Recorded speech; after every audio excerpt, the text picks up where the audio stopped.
Hey everybody, on this video we're going to talk about the HON77 high security Honda motorcycle Lishi. It does the high security Honda motorcycle locks. So this is a HON77 key blank.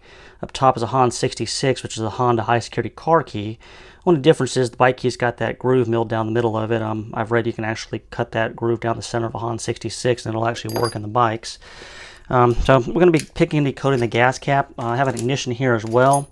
There is a code on it. All the locks do have codes, but the that code 8GJ, it's on trunk lock and the this, and that's normally where a Honda code would be, but it doesn't pull up anything in Instacode, and the code series that I found doesn't match that. So if anybody has insight on that, let me know. But basically, what we're going to do here is we're going to just pick and decode this gas cap, and we'll show you how to do that with Instacode here and actually get a working key. And at the end of the video, I'll show you why the ignition, in my experience, is a no-go on this. Like the HON66, the lock has to be picked twice. So I'm going to insert the tool in, and I'll do a graphic on the screen here. You'll see on the A track, we've got wafers 3, 4, and 5. And on the bottom, on the B track, 1, 3, 4, and 5. There's no number 2. And you'll see on the graphic too, there's a 6th position, which on the Honda car and the bike, it's always going to be a 1. So there's no space in the Lishi for that. It's not actually a wafer there. It's just the tip of the key has to be cut for it to enter the lock. So let me get zoomed in here so hopefully we can all see. And we'll just start on the A track here. I'm applying pretty heavy tension here, at least on the heavier side. Got a tiny click on 3 there. Okay, actually tiny little click on 5. I'm doing the A track. Okay, 4 is binding. Got to click on 4 and got some rotation. Go back up and check 3 here. 3 feels all right on the A track. 5 feels all right, and 4 feels all right. So we'll switch to the B track. Okay, 1 is springy. Okay, 3 is actually binding. Let's click on 3. 5 is binding. Click on 5, and I'm hearing stuff drop. 3 is binding again. Got another click on 3. 1 still not binding, and there's no position. There's no wafer in position 2, so we'll go down to 4 on the B track. Nice click on that. Okay, 5 on the B track, binding again. And got some rotation there. 3 is binding, and now we're actually picked halfway. So now we need to pick it one more time here to get the rest of the way. So check the A track here. 3 and 5 are springy, so we'll leave them alone. Position 4 is actually binding, so we will go ahead and pick that. And a little click on that. Okay, 3, little click on 5, and now we're actually picked all the way over. And so now we can actually read it since we're picked all the way. And you want to actually rotate this back towards lock, which would be, I guess, counterclockwise. And it makes it to get you a little bit better reading on it. So I'm going to throw Instacode up here so we can actually see what's going on here. I'm going to just read the A track first, starting with number 3. And that's going to be a 3. Okay, 4 is going to be a 3 as well. And position 5 is a 5. And we'll go ahead and read the B track. Start on number 1. That is a 5. There's nothing in position 2. So 3 is a 1. 4 is a 3.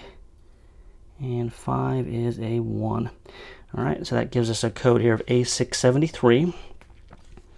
So I'm here to be able to actually produce a key. And then we need to actually pick the lock back. And on these locks here, you just want to remember which track you were picking on to get it to go all the way over. It was actually the A track is what it was here. So we'll start on the A track to try to pick it back. So I've got rotation going counterclockwise now. 3 springy, 5 springy. Oops, sorry guys, forgot a step here. You got to actually push this ring in to pop the paws back out, or you can't pick it. So now that that's done, now we can put it in and apply some counterclockwise rotation. And check the A track here. Okay, 3 is binding. Click on 3. 2 clicks on 5. 2 more clicks on 3. 5's good. Hit 4. 2 clicks on 4, and now we're picked back to the home position here, where now the key will be able to go in. Alright, so that's picking and decoding the gas cap. And now on the ignition here, I've already picked the ignition twice just for the sake of time. And we put the Lishi in here to try to read it. I don't know why this is here. Gentleman at Lishi told me that there is a spot where you can read the ignition. On the 2 I've messed with, I've not found that spot. I can read the B track, but I cannot read the A track. And another gentleman emailed me about this Lishi too, and he was having actually the same issue with it, which is what prompted me to actually buy this lock set to kind of mess around with it. So our tool's in. It's picked twice. I can't really rotate it back counterclockwise at all. It's pretty much just where it's at. And if we go on the A track here, we know our bidding, was 133 is what we, I'm sorry, 3, 4 positions, 3, 4, and 5. So 3, 3, 5. I'm sorry. And A is going actually down on this ignition. So see, it goes all the way to 1 when we know that's actually a 3. That's actually supposed to be a 5, and it goes all the way down to 3.